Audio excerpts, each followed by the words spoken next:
Many thanks for joining us and welcome to the program. You're just in time for Focus on Africa. Welcome once again. I'm Wahiga Mwaura. Now, President Bola Tinubu of Nigeria has ordered an immediate rescue operation after gunmen attacked communities in Niger State last week, killing dozens and abducting a large number of people. Well, a video released on social media appears to show hundreds of captives in a forest, although the exact number has not been independently verified. Local residents told the BBC that several mosques were targeted simultaneously during prayers. A local youth leader says as many as 500 people may have been abducted in Niger State. Well, the attack comes as Nigeria's Financial Intelligence Unit warns that tourist financiers are finding new ways to move and conceal money. In its latest annual report, the NFIU says that some financiers are using bank accounts opened in the names of wives, sisters, and other female associates, sometimes without their knowledge, to distance themselves from illicit funds. It also identifies crowdfunding campaigns presented as humanitarian or educational appeals as another emerging method of raising money. Now, in a statement, President Tinubu condemned the killings and abductions and vowed that those responsible would be brought to justice. Now, earlier on, I spoke to David Otto, a global counterterrorism expert. I began by asking him about the challenges facing Nigerian authorities when it comes to securing the country. This is not new. The recent incident in Niger, which is the central part of Nigeria, is an indication of the level at which groups, have developed, some kind of an industry for kidnapping, right down to 2014 when we had the Chibok girls kidnapped in the northern part of Nigeria by Boko Haram, to the point at which we now have groups like La Kurawa, which are offshoots of the same insurgency group, still carrying out attack even after a decade from what we had in Chibok in 2014. It does demonstrate that these groups have become even bolder, but more so that they're spreading across the entire country. What does this tell us about Nigeria's intelligence capabilities? Where are they falling short?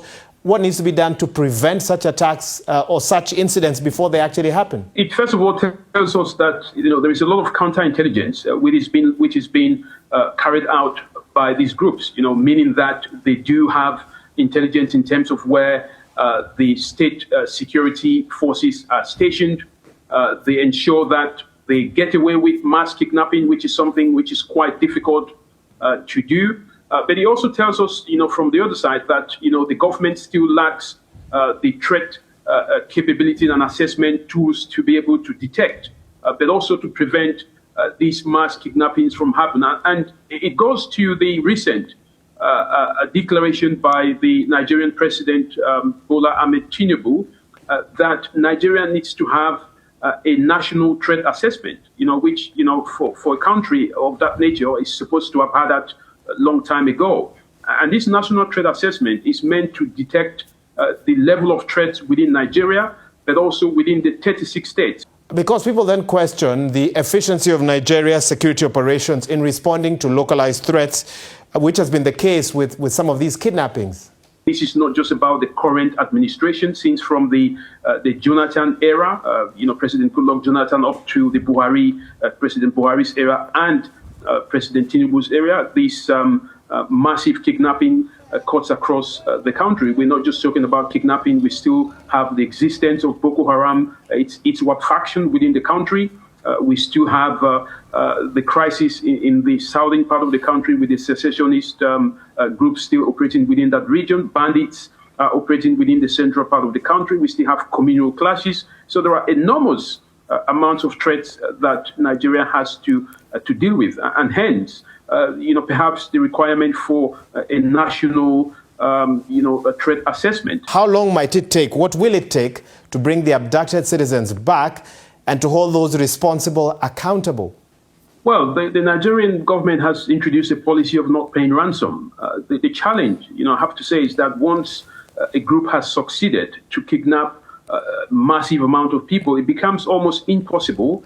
Of course, the Nigerian government would argue that it has succeeded in releasing a lot of the victims that, have been kidnapped, and that's correct.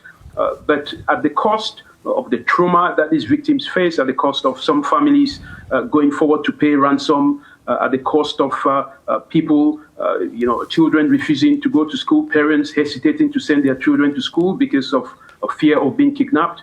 So there is a lot of after effect that happens, but trauma as well.